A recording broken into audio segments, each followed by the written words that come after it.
नमस्कार, मैं हूं श्वेता सिंह और आप देख रहे हैं आज तक। विधानसभा चुनावों की राजनीति में इंडिया गठबंधन 2.0 की आहट सुनाई दे रही है। हरियाणा, जम्मू कश्मीर में चुनाव होने ही वाले हैं, तो वहां गठबंधन की थोड़ी स्पष्ट, थोड़ी धुंधली सूरत दिख रही है। लेकिन जिन राज्यों में साल के अंत तक या उसके कुछ महीनों के अंदर विधानसभा चुनाव होने हैं, वहां भी इंडिया गठबंधन लगातार नया विस्तार ले रहा है। एक तरफ एनडीए की सबसे बड़ी पार्टी भारतीय जनता पार्टी 10 करोड़ नए लोगों को जोड़ने के लक्ष्य के साथ सदस्यता अभियान चला रही है। दूसरी तरफ कई राज्यों में एक एक करके इंडिया 2.0 की कड़ियां जुड़ रही हैं।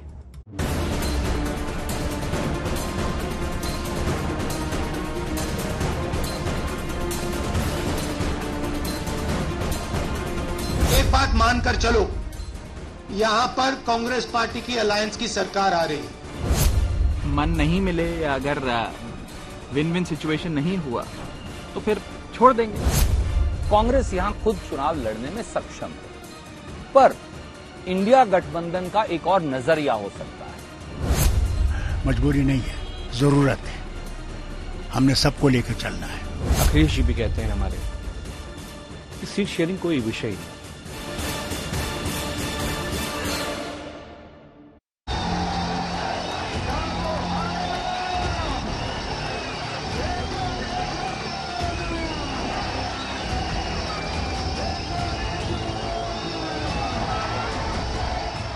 देश के लोकसभा चुनावों के बाद राज्य के विधानसभा चुनावों में इंडिया गठबंधन का दूसरा संस्करण लॉन्च हो चुका है। तेवर और तकरार बखूबी ये ऐलान कर रहे हैं।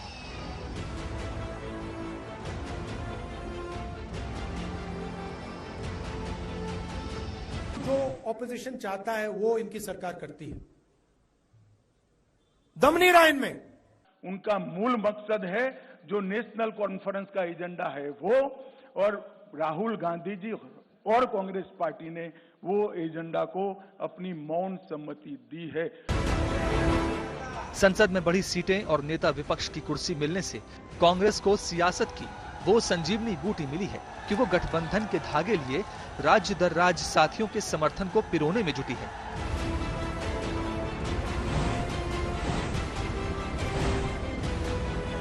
राज्यों की राजनीति में क्षेत्रीय नेता भी विपक्षी एकजुटता को नए आकार दे रहे हैं। जम्मू कश्मीर में साथ साथ हैं। राहुल गांधी जिंदाबाद, जिंदाबाद। राहुल गांधी जिंदाबाद, जिंदाबाद। पहले नरेंद्र मोदी जी छाती फैला के आते थे, अब नरेंद्र मोदी जी ऐसे आते हैं। आज मैं सिर्फ एक बात करूंगा। म्यून दस्तार, म्यून यजक,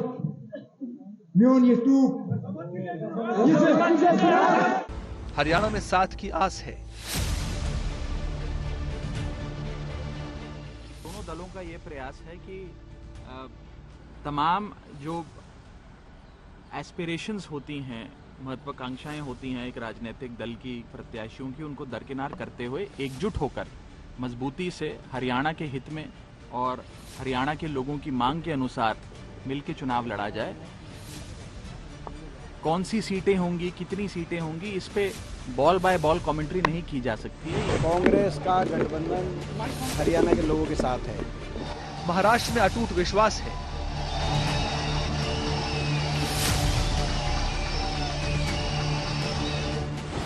झारखंड में गठबंधन खास है। बात राज्यों के चुनाव चरित्र की है, लेकिन धर्म गठबंधन का निभाया जा रहा है। जहां बात चेहरे की है, वहां सहमति के सुर बनते दिख रहे हैं।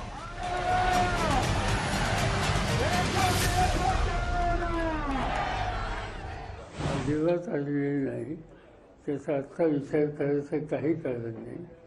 अनेक वेळा असं घडलं की नेतृत्व कोणी करायचं ही निवडणूक झाल्याच्या नंतर, संख्या असल्याच्या नंतर निर्णय घ्यायचा असतो।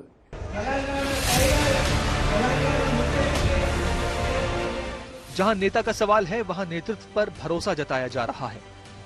क्या अलायंस में जो राहुल गांधी का विजिट यहाँ होना किस तरह बहुत अच्छा है, बहुत अच्छा है। ये हमारे वतन के लिए, सारे हिंदुस्तान के लिए एक बड़ी आवाज है कि जो हमें कहते थे कि हम पाकिस्तानी हैं, हम खालिस्तानी हैं, हम ये हैं, उनके लिए एक थप्पड़ है। और मैं उम्मीद करता हूं कि हिंदुस्तान के लोग ये समझेंगे। क्षेत्रीय दलों को कांग्रेस बार बार गठबंधन की ताकत याद दिला रही है, विपक्ष की एकजुटता का एहसास दिला रही है।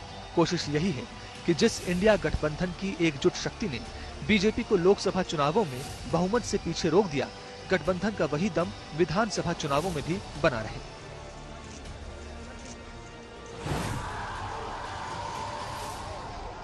जो ऑपोजिशन चाहता है वो इनकी सरकार करती है। दम नहीं रहा इनमें। आजकल सरकार ऑपोजिशन चला रही है, सच्चाई है। जो भी हम चाहते हैं हम करवा देंगे। चुनाव से पहले नरेंद्र मोदी छाती फुला के आते थे, देखा था आपने? 56 इंच गायब हो गई ना, 56 इंच की छाती।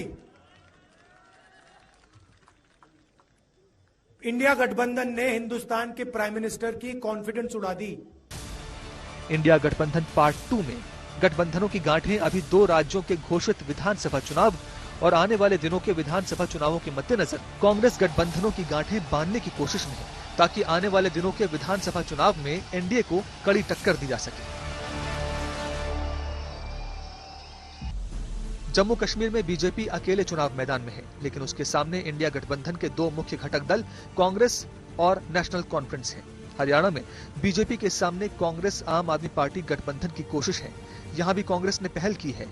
इसके अलावा कुछ महीनों बाद महाराष्ट्र में चुनाव होना है, वहाँ एनडीए के सामने इंडिया गठबंधन से कांग्रेस, शिवसेना उद्धव और एनसीपी शरद पवार की चुनौती है। झारखंड में भी इसी साल चुनाव होना है, वहाँ भी इंडिया गठबंधन और एनडीए की लड़ाई है और कांग्रेस मेन रोल में है। देखो, इन लोगों का दिक्कत यह है कि दिल्ली में झगड़ा, हरियाणा में झप्पी।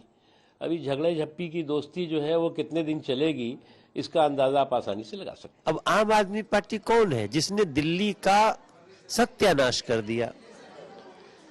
हरियाणा कभी भी उनको नहीं बिठाएगा। और कांग्रेस वही है जिसने फारूक अब्दुल्ला के साथ मिलकर के कश्मीर में 370 फिर से लगाएंगे। कांग्रेस को राहुल गांधी जी ने समाप्त कर दिया। अब इंडिया गठबंधन खड़ा हो गया, एक साथ मिलकर हम लड़े, पूरी की पूरी कॉन्फिडेंस हिंदुस्तान के प्रधानमंत्री की गायब हो गई। अब नरेंद्र मोदी हिंदुस्तान की जनता से डरते हैं और अब बस थोड़ा सा समय बचा है। नरेंद्र मोदी, बीजेपी, इनको हम सरकार से हटा देंगे। गणित में 1 और 1 2 होते हैं, लेकिन राजनीति में 1 और 1 का मतलब 11 भी होता है।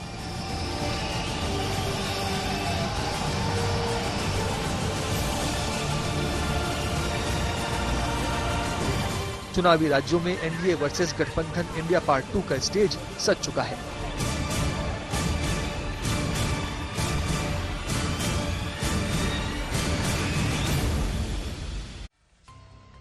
भारतीय जनता पार्टी को रोकने के लिए कांग्रेस इस समय ऐसा लग रहा है कि हर दल के साथ दिल मिलाने को तैयार है। क्या कारण है कि कांग्रेस पार्टी इस समय इस तरह के कदम उठा रही है? क्योंकि 2014 और 2019 की एक के बाद एक हार के बाद जब 2024 के लोकसभा चुनावों में कांग्रेस पार्टी को 99 सीटें मिली, तभी से पार्टी के भीतर कुछ ऐसा संचार हुआ है कि उसे लगता है कि अभी समय है कि वो बीजेपी को कड़ी चुनौती दे दे।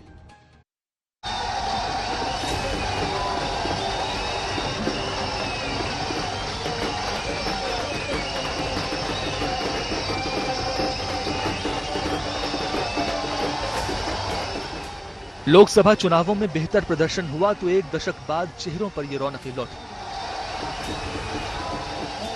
आत्मविश्वास भी ऐसा लौटा, लहजे और लफ्जों से झलके।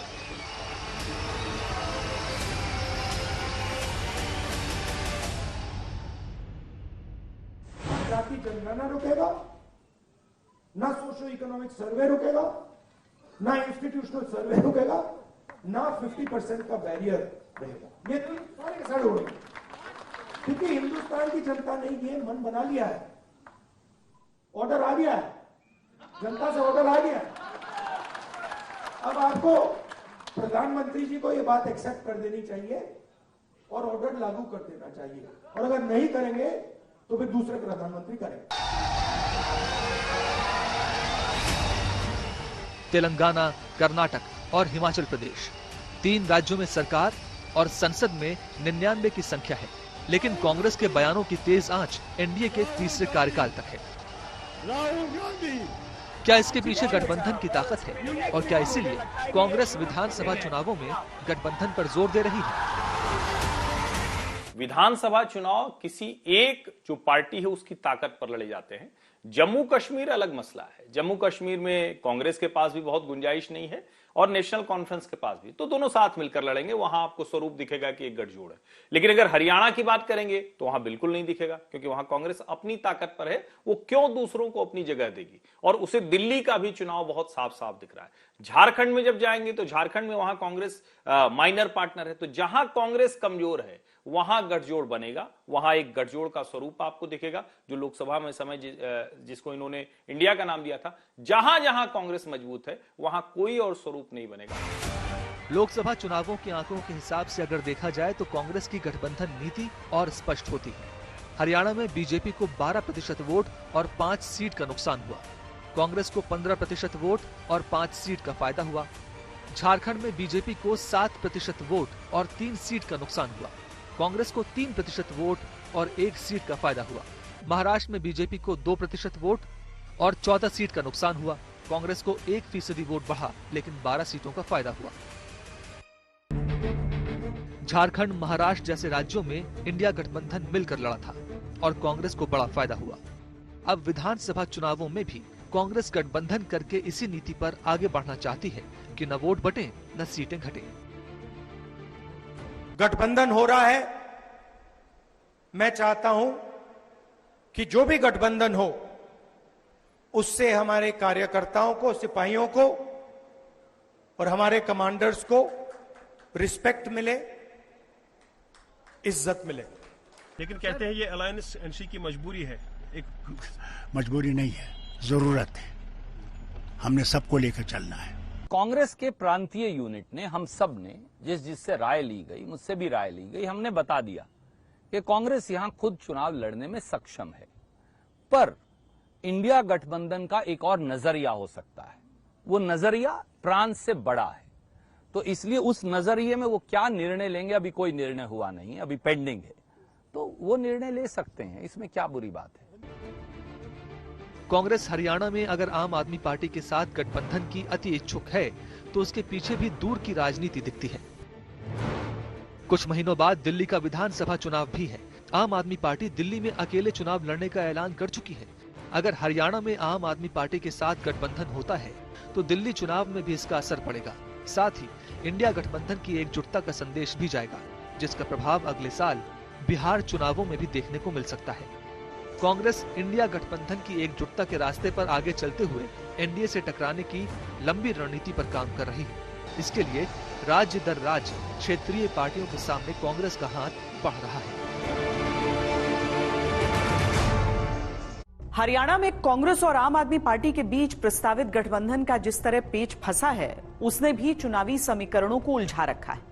आम आदमी पार्टी के साथ गठबंधन का सुझाव राहुल गांधी की तरफ से था और वो स्थानीय इकाई के आधे अधूरे मन के बावजूद ये गठबंधन चाहते थे। आम आदमी पार्टी को 2019 हरियाणा विधानसभा चुनाव में 0.5% वोट भी नहीं मिले थे। लेकिन अगर कांग्रेस के विधानसभा चुनाव पैटर्न को देखा जाए तो साफ दिखता है कि बात केवल हरियाणा तक सीमित नहीं है, बल्कि कांग्रेस हर चुनावी राज्य में गठबंधन के साथ ही अपनी राजनीति को आगे बढ़ा रही है।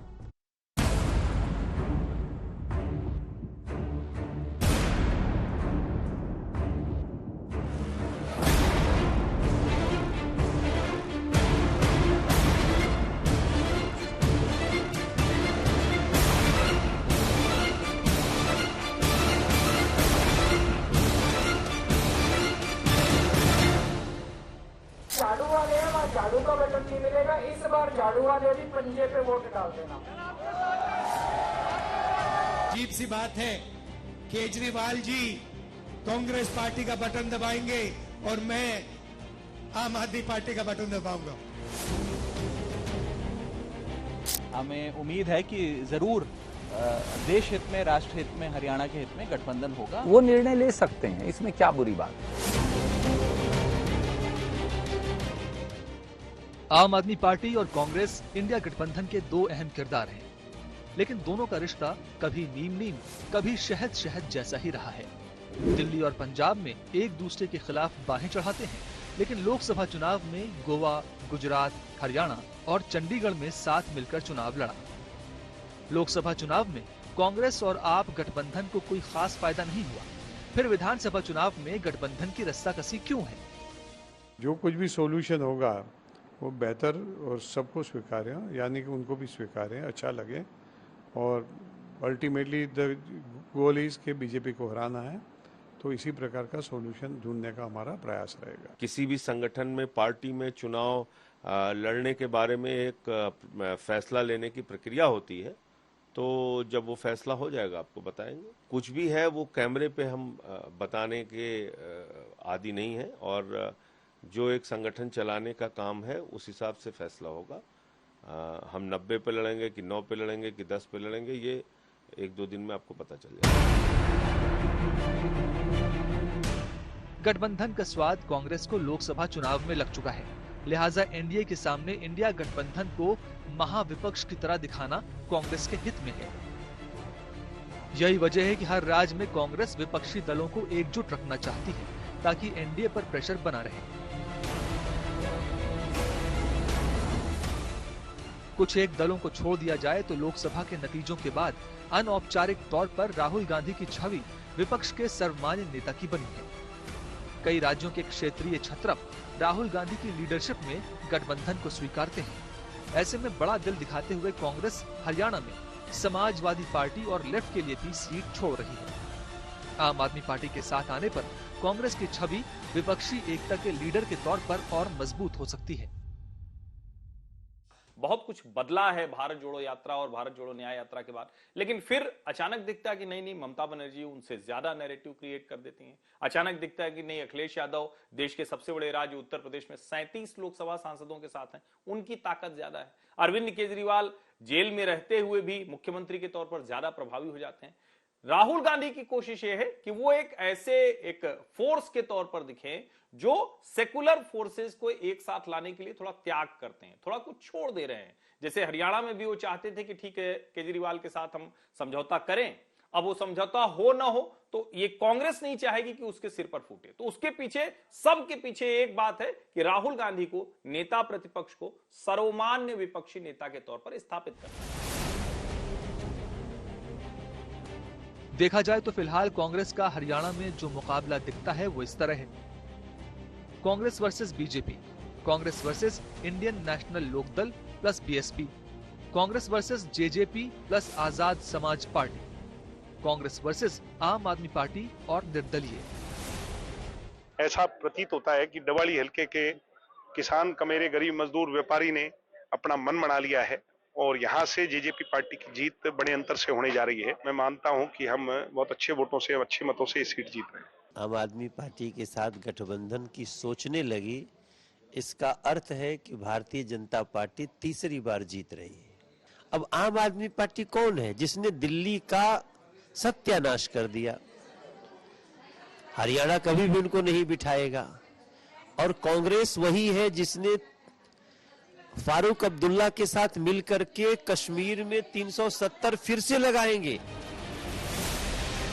कांग्रेस की कवायद है कि एक तो बीजेपी के सामने गठबंधन की एकजुटता का दबाव रहे और वोटों का बंटवारा कम से कम हो सके, और इसके पीछे लोकसभा चुनावों के आंकड़े हैं। इन चुनावों के दौरान विधानसभा की 90 सीटों में से बीजेपी की बढ़त 44 सीट पर थी, जबकि कांग्रेस 42 सीटों पर बढ़त बना सकी थी और आम आदमी पार्टी 4 सीटों पर आगे रही। अगर आम आदमी पार्टी और कांग्रेस का गठबंधन नहीं होता है तब दोनों एक दूसरे के वोट को काटेंगे। वैसे भी दिल्ली हो या पंजाब, आम आदमी पार्टी ने कांग्रेस के पारंपरिक वोटों पर ही कब्जा किया है। कांग्रेस इस अतीत को बदलते हुए साथ लाना और आना चाहती है ताकि बीजेपी को कम से कम रोका जा सके। 10 साल बाद चुनाव हो रहे हैं। हर पार्टी के लिए ये चुनाव बहुत महत्वपूर्ण है, खासकर वो पार्टियां जिनकी पहचान ही जम्मू कश्मीर से जुड़ी हुई है।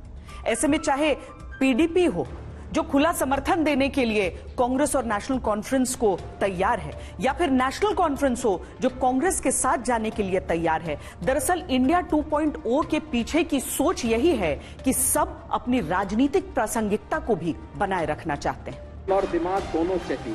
और जहाँ तक फील और दिमाग,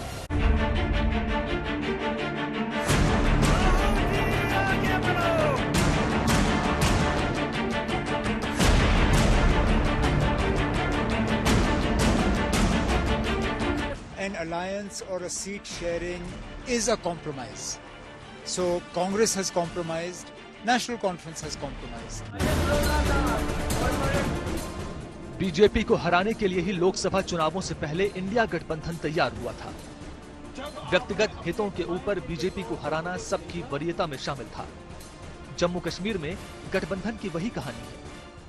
अब मसले कश्मीर की बहस जो इस वक्त है, पहले तो थी इलेक्शन में, अब सीट शेयरिंग है कि किसको कितनी सीटें मिलती है। मैं समझती हूँ मसले कश्मीर बहुत पेचीदा मसला है, इसलिए पीडीपी की जो पॉलिसी है, जो मुफ्ती साहब का डॉक्ट्रिन है, उसी को हम आगे चलाना चाहते हैं।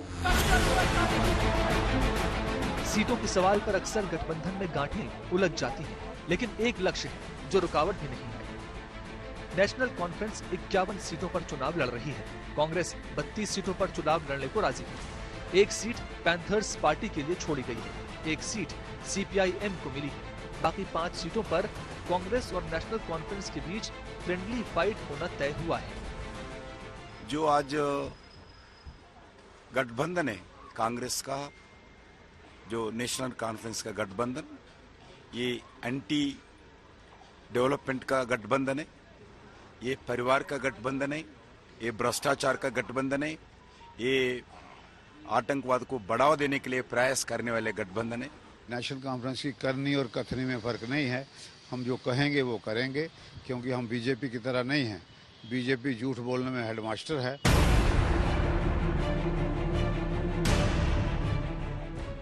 उन्नीस के बाद कांग्रेस और नेशनल कॉन्फ्रेंस विधानसभा चुनाव में साथ आए हैं, क्योंकि दोनों का लक्ष्य एक है, बीजेपी के प्रभाव को रोकना। इसके लिए दोनों दल थोड़ी थोड़ी अपनी जमीन छोड़ने के लिए भी तैयार हो गए हैं। सवाल उठता है कि 37 साल बाद कांग्रेस एनसीपी गठबंधन के लिए क्यों राजी हुई। इसके लिए जम्मू कश्मीर की राजनीतिक स्थिति को समझना होगा। जम्मू कश्मीर में पिछला विधानसभा चुनाव 10 साल पहले 2014 में हुआ था। तब कुल सीटें 87 थी। 37 सीटें जम्मू में, 46 सीटें कश्मीर में और 4 सीटें लद्दाख क्षेत्र में। धारा 370 हटने और परिसीमन के बाद अब कुल सीटें हैं 90। जम्मू में 6 सीटें बढ़कर कुल सीटें हुई हैं 43 और 1 सीट कश्मीर में बढ़ी तो कुल सीटें हुई 47। लद्दाख अलग केंद्र शासित प्रदेश बन चुका है। जम्मू में बीजेपी और कांग्रेस जैसी राष्ट्रीय पार्टियां मजबूत रही हैं, जबकि कश्मीर में पीडीपी और नेशनल कॉन्फ्रेंस जैसे क्षेत्रीय दलों का दबदबा रहा है। कश्मीर में 97% आबादी मुस्लिम है और हिंदू बहुल समझे जाने वाले जम्मू के 5 जिलों में भी मुस्लिम आबादी निर्णायक है। हालांकि पीडीपी भी एक बड़ा फैक्टर है। वो जितना मजबूत होगी, कांग्रेस एनसी गठबंधन को उतना ही नुकसान बढ़ेगा। पीडीपी अपने दम पर मैदान में है।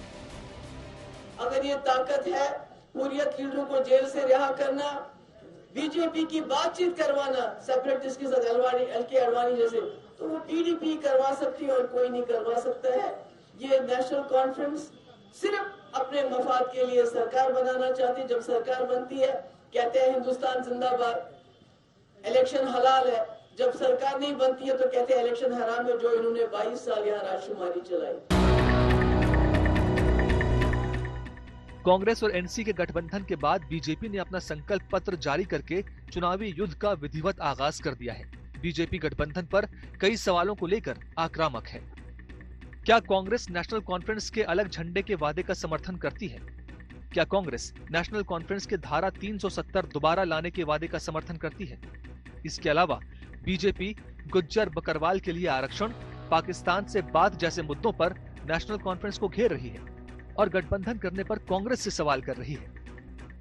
मैं अभी भी कांग्रेस पार्टी को कहना चाहता हूं, क्या इस देश में 2 राष्ट्र, 2 झंडे, 2 ध्वज के नेशनल कॉन्फ्रेंस के एजेंडे के साथ आप सहमत हो या नहीं, वो बताइए। 370 के बारे में आप नेशनल कॉन्फ्रेंस से सहमत हो या नहीं, वो बताइए। मित्रों, वो एजेंडा बहुत खतरनाक एजेंडा है। वो फिर से घाटी में और जम्मू में भय का राज प्रस्थापित करना चाहते हैं। मैं कांग्रेस के नेता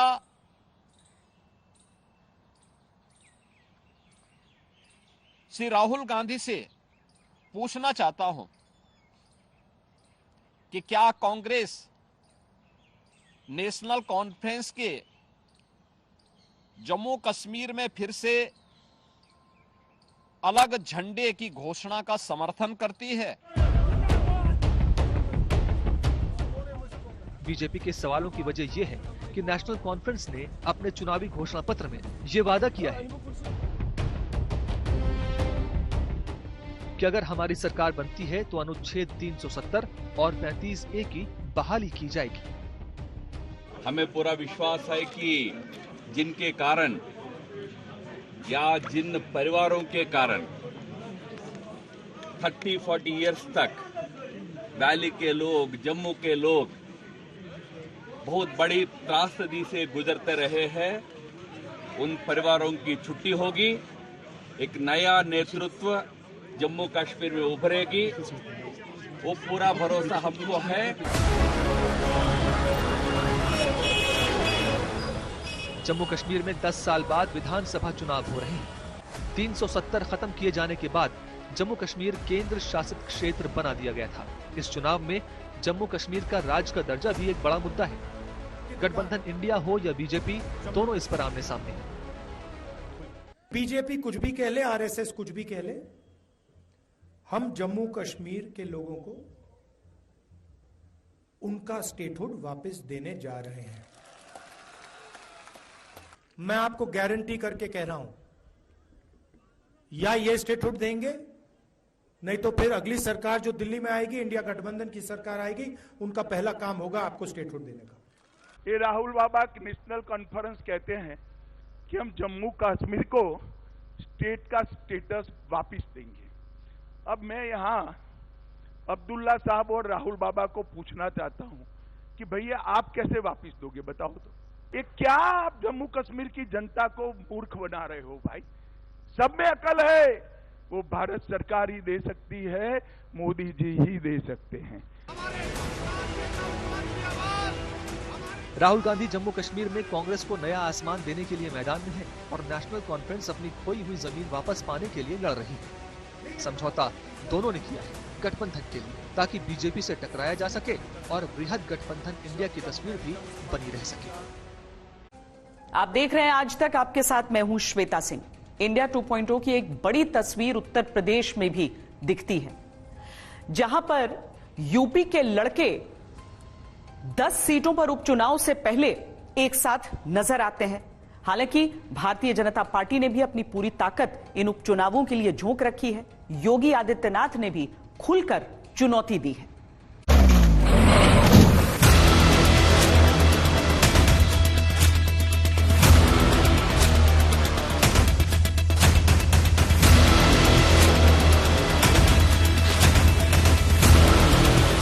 बुलडोजर पे हर एक व्यक्ति के हाथ नहीं टिको सकते, इसके लिए दिल और दिमाग दोनों चाहिए। और जहां तक दिल और दिमाग, बुलडोजर में दिमाग नहीं होता, स्टीयरिंग होता है उसमें।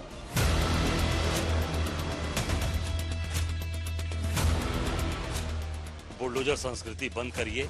बुलडोजर हमारे न्याय में, न्यायपालिका में कहीं पर बुलडोजर की कोई जिक्र नहीं है, इसलिए बुलडोजर की संस्कृति बंद होनी चाहिए। ये लोग जाति के नाम पर आपको भिड़ाने का काम करेंगे, आपस में लड़ाने का काम करेंगे। प्यार और मोहब्बत की जो राहुल जी की दुकान है वो चलनी चाहिए।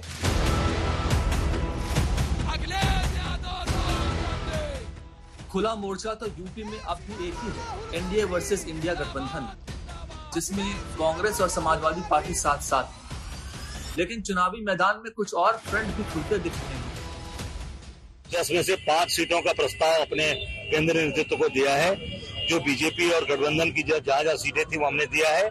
मिलकर लड़ेंगे और 10 की 10 डंके की चोट पर जीतेंगे। विधानसभा के उपचुनाव उत्तर प्रदेश में है, इसमें भी कोई दिक्कत नहीं है, आपस में सहमति है और इंडिया गठबंधन के तहत ही इन उपचुनाव में जाएंगे।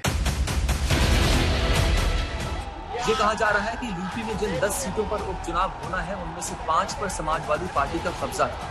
कांग्रेस बची हुई 5 सीट पर अपनी दावेदारी चाहती है, लेकिन अखिलेश यादव थोड़ा और ज्यादा हासिल करने के मूड में है। देखिए, जो भाई आप आग मत लगाओ।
जब तक संगठन नहीं होगा आपकी पार्टी राष्ट्रीय नहीं बनेगी। जब तक आपके पास संगठन नहीं होगा तो कोई भी आपको साथ लेकर के नहीं चलेगा। समाजवादी पार्टी का जो सपना है, समाजवादियों का जो संकल्प था, उस पर काम कर रहे हैं कि धीरे धीरे कैसे समाजवादी पार्टी भी राष्ट्रीय पार्टी बने। अब यूपी में गठबंधन इंडिया के सामने पहला इम्तिहान 10 सीटों का उपचुनाव है। समाजवादी पार्टी अधिक सीटें जीतकर ये दर्शाना चाहती है कि लोकसभा चुनाव की बड़ी जीत तुक्का नहीं थी। कांग्रेस इसमें से बराबर की सीटें जीतकर कांग्रेस की यूपी में वापसी का संकेत देना चाहती है। इसीलिए विशेष रणनीति के तहत कांग्रेस ने सभी 10 सीटों पर पर्यवेक्षकों की तैनाती कर दी। समाजवादी पार्टी ने 6 सीटों पर पर्यवेक्षक नियुक्त किए हैं, जो खास रणनीति और कांग्रेस के लिए संदेश भी है। समाजवादी पार्टी और कांग्रेस दोनों का कहना है कि सीटों का बंटवारा कर लिया जाए, लेकिन ऐतिहासिक सीटें हासिल करने वाले अखिलेश यूपी में सहयोगी कांग्रेस के लिए बराबरी की सीटें छोड़ेंगे या बात मोल भाव तक आएगी, ये गठबंधन के लिहाज से जरूरी प्रश्न है। बीजेपी लोकसभा चुनावों में इंडिया गठबंधन की ताकत से नुकसान उठा चुकी है, लिहाजा फूंक फूंक कर कदम रख रही है। योगी आदित्यनाथ पूरी ताकत झोंक रहे हैं। 10 विधानसभा सीटों के उपचुनाव बहुत मुश्किल है। उसकी वजह ये नहीं है कि कोई गठबंधन एक साथ हो गया है, कांग्रेस और समाजवादी पार्टी एक साथ हैं। असली वजह यह है कि 10 में से 6 से 7 सीटें हैं जो एक स्वाभाविक तौर पर समाजवादी पार्टी के पक्ष में है, और अगर 5-5 सीटें भी दोनों जीतते हैं तो योगी आदित्यनाथ के लिए वो एक अच्छी स्थिति होगी। लेकिन अगर कहीं 5 से ज्यादा सीटें भाजपा जीत गई तो ये योगी आदित्यनाथ के लिए बहुत एक तरह से कहें कि प्लस होगा। जो उनको कहा जा रहा था कि लोकसभा चुनाव में 33 सीटें रह गई, मुख्यमंत्री रहते हुए रह गई, मोदी योगी कॉम्बो के बीच रह गई, तो ये एक बहुत बड़ी बात होगी। और शायद यही वजह है, अखिलेश यादव को भी अच्छे से पता है कि हमारी सीटें हैं, ये जानी नहीं चाहिए। कांग्रेस और समाजवादी पार्टी अगर साथ आकर लड़ते हैं तो बीजेपी के लिए पहले से मुश्किल राहें और मुश्किल हो सकती हैं। लेकिन दिलचस्प पहलू ये है इस लड़ाई का कि पहली बार अपने राजनीतिक इतिहास में बीएसपी भी उपचुनाव लड़ने को तैयार दिख रही है, और बीएसपी का प्रभाव उपचुनावों में बड़ा फैक्टर साबित हो सकता है। इंडिया गठबंधन की नींव लोकसभा चुनावों से पहले बिहार में पड़ी थी, लेकिन गठबंधन ने विस्तार महाराष्ट्र में हुए विपक्षी दलों की बैठक में लिया था। अब जब दिवाली बाद महाराष्ट्र में भी विधानसभा चुनावों की आहट सुनाई दे रही है, तब एक बार फिर इंडिया गठबंधन का मिनी रूप महाविकास अघाड़ी और मिनी एनडीए समझे जाने वाली महायुति के बीच कई समीकरण बन बिगड़ रहे हैं।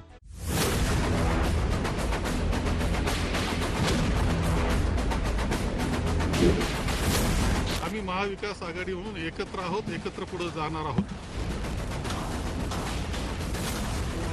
जनता के मन में जो चेहरा है, जनता उसको मुख्यमंत्री बनाए। कांग्रेस पार्टी के हमारे बब्बर शेर कार्यकर्ताओं, आपने सबको डरा रखा है, बीजेपी वालों को। बीजेपी के नेतृत्व वाली महायुति को हराने के लिए सब साथ साथ हैं, लेकिन कौन बनेगा मुख्यमंत्री का सवाल अब भी इशारों में काफी कुछ कह रहा है। हमने जाति जनगणना की बात की, हमने दबाव डाला और कुछ दिन पहले कंफ्यूजन में आरएसएस कहती है कि हां जाति जनगणना जरूरी है। अगर आप आज कह रहे हो कि जाति जनगणना जरूरी है तो पिछले 6 महीने में आप क्या कह रहे थे? लोकसभा में मैंने कहा है कुछ भी हो जाए जाति जनगणना करवाएगी, कांग्रेस पार्टी करवाएगी, हमारा गठबंधन करवाएगा। सांगली में राहुल गांधी की रैली थी। कांग्रेस के तमाम दिग्गज रैली में पहुंचे, लेकिन इंडिया गठबंधन के मुख्य घटक उद्धव ठाकरे मौजूद नहीं थे। शिवसेना उद्धव ठाकरे का भी कोई नेता उस रैली में नहीं पहुंचा। उद्धव का राहुल की उस रैली से गायब होने का एक गहरा अर्थ भी लगाया जा रहा है। दरअसल लोकसभा चुनावों में सांगली से शिवसेना उद्धव ठाकरे के उम्मीदवार को कांग्रेस के बागी विशाल पाटिल ने हरा दिया था। दरअसल महाविकास अघाड़ी की तरफ से मुख्यमंत्री के चेहरे को लेकर मतभेद की खबरें सामने आ रही हैं। ये कहा जाता है कि शिवसेना मुख्यमंत्री के चेहरे पर फैसला चाहती है, जबकि एनसीपी शरद पवार और कांग्रेस चुनाव बाद मुख्यमंत्री पर फैसला करने की रणनीति पर काम कर रही है। अजिबात आलेली नाही, त्याचा आजचा विचार करायचं काही कारण नाही। अनेक वेळा असं घडलं की नेतृत्व कोणी करायचं ही निवडणूक झाल्याच्या नंतर संख्या असल्याच्या नंतर निर्णय घ्यायचा असतो। त्याच्यानं लोकांचा पाठिंबा मिळाल्याच्या नंतर एक स्थिर पर्याय सरकार या राज्यात आणि देशात देऊ। ये शरद पवार ही थे जिन्होंने बीजेपी से खफा उद्धव ठाकरे को महाविकास अघाड़ी में मुख्यमंत्री बनने की सलाह दी थी। अब शरद पवार ही जो ज्यादा सीटें जीतेगा उस पार्टी के मुख्यमंत्री की बात कह रहे हैं।